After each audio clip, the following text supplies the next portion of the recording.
किसी ने बड़े कमाल की बात कही है कि यूं तो रक्तदान और कन्यादान महान दान है, लेकिन आज के जमाने में वक्त दान भी अपने आप में बहुत बड़ा दान है।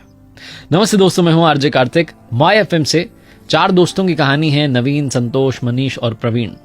12th की पढ़ाई पूरी करने के बाद पुराने जमाने की कहानी अपनी अपनी साइकिल से रवाना हुए और उस शहर का जो बढ़िया वाला होटल था वहां चाय नाश्ता करने के लिए पहुंच गए।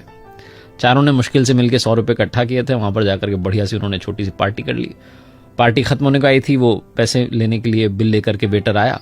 तभी चारों के बीच में एक डिस्कशन शुरू हुआ कि आज से 40 साल के बाद में हम चारों फिर से मिलेंगे। तब तक नहीं मिलेंगे, 40 साल के बाद में मिलेंगे और इसी होटल में मिलेंगे और पार्टी करेंगे, और उस दिन जो सबसे आखिरी में आएगा उसको बिल के पैसे देने। चारों ने कहा बहुत बढ़िया, बहुत बढ़िया। वो बच्चों वाली शर्त लगती वो लग गई। तो 40 साल के बाद मिलने का डिसाइड हुआ। वो जो वेटर था वो सारी बात सुन रहा था। उसने कहा ठीक है, अगर आप 40 साल बाद आते हैं और मैं यहीं रहा तो मैं भी आपकी वो 40 साल बाद वाली पार्टी देखना चाहूंगा। 40 साल कब बीत गए मालूम नहीं चला। पूरे शहर का नक्शा बदल गया, मल्टी स्टोरी बिल्डिंग बन गई, फ्लाईओवर बन गए, सब कुछ चेंज हो गया। और चारों दोस्त जो थे उनकी जिंदगी तो कंप्लीटली अलग अलग हो चुकी थी। कोई इंजीनियरिंग के लिए दूसरे शहर में चला गया था, कोई सरकारी कॉलेज में दाखिला ले रहा था, कोई अपना बिजनेस शुरू कर चुका था। सब ने अपनी अपनी जो है जिंदगी जीना शुरू कर दिया था और जिंदगी में बहुत आगे बढ़ चुके थे। 40 साल बीतने के बाद में सबको तारीख याद थी, 1 जनवरी को मिलना था। शाम के लगभग 6 बजे होंगे। वो जो होटल थी वो 5 स्टार होटल बन चुकी थी। वो जो वेटर था उसका मालिक बन चुका था भोला। एक लग्जरी कार आकर के रुकती है और उसमें से मनीष निकलता है और जाकर के सीधा होटल में देखता है तो वो जो सेठ बन चुका था भोला वो पहचान जाता, कहता है अरे आप आ गए, क्या बात है, आपके लिए प्रवीण सर ने टेबल बुक करवा दिया, आप बैठिए। और आपने मुझे पहचाना कि नहीं, मैं वही वेटर हूं जो उस दिन था। बोला अरे क्या बात है, आप तो मालिक बन गए। मनीष को इस बात की खुशी हो रही थी कि मैं पहले आ गया, मुझे बिल नहीं चुकाना है। मनीष बैठा ही था कि थोड़ी देर के अंदर जो है संतोष आ गया। संतोष कहने लगा कि मैं तो बहुत बड़ा बिल्डर बन गया हूं। मनीष कह रहा था मेरी तो ज्वेलरी के शोरूम चल रहे हैं 3-4।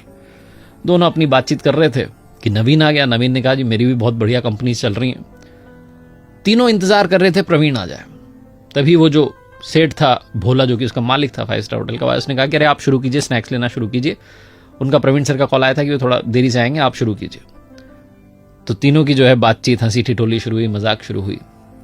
थोड़ा और टाइम बीत गया, 7:30-8 बजने को आया। फिर से वो आया। सेठ जो था उसने कहा आप डिनर शुरू कीजिए। उन्होंने ऑर्डर कर दिया, कह रहे हैं बस आता ही हूँ। तीनों को लगा कि आ ही जाएगा प्रवीण। उन्होंने डिनर कर लिया। डिनर करने के बाद उन्हें लगा कि प्रवीण तो आया ही नहीं। उन्हें अंदर से थोड़ा बुरा भी लग रहा था कि दोस्त से नहीं मिले, और वो भारी मन से सोच रहे थे कि अब बिल पे करते हैं, निकलते हैं। तभी वापस से सेठ आया भोला। उसने कहा कि आपका बिल जो है पे कर दिया गया है। तो तीनों चौंक गए कि प्रवीण ने बिल भी पे कर दिया, आया भी नहीं। बाहर निकलने वाले थे कि गेट पर एक लड़का जो है गाड़ी में से उतरता है, दौड़ के आता है और इनके चरण छू लेता है, इनको प्रणाम करके कहता है अंकल नमस्ते, मैं आपके दोस्त प्रवीण जी का बेटा हूं। मेरे पिता जो हैं शिक्षक बन गए थे और मुझे इस काबिल बनाया कि मैं इस शहर का कलेक्टर बन गया।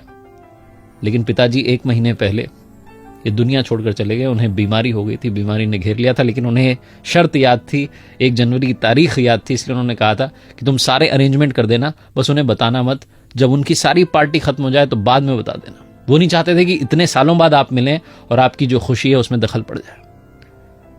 तीनों दोस्त रोने लग गए। उन्हें समझ में नहीं आया कि कैसे रिएक्ट करें।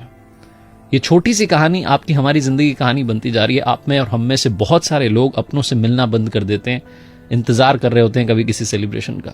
यूं ही अपनों से मिलना शुरू कर दीजिए, क्योंकि क्या पता कब कौन हमें छोड़ करके चला जाए। आदमी वाकई जो है पानी का बुलबुला है।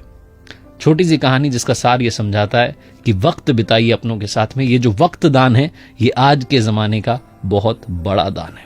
माय एफएम पर आरजे कार्तिक आपसे एक ही बात कहता है, चलो अच्छा सुनते हैं, अच्छा सुनाने का प्रयास हम करते रहेंगे। और आखिरी में ऊपर वाले के आशीर्वाद, अपनी मेहनत और अपनों के प्यार के साथ कर दिखाओ कुछ ऐसा कि दुनिया करना चाहे आपके जैसा।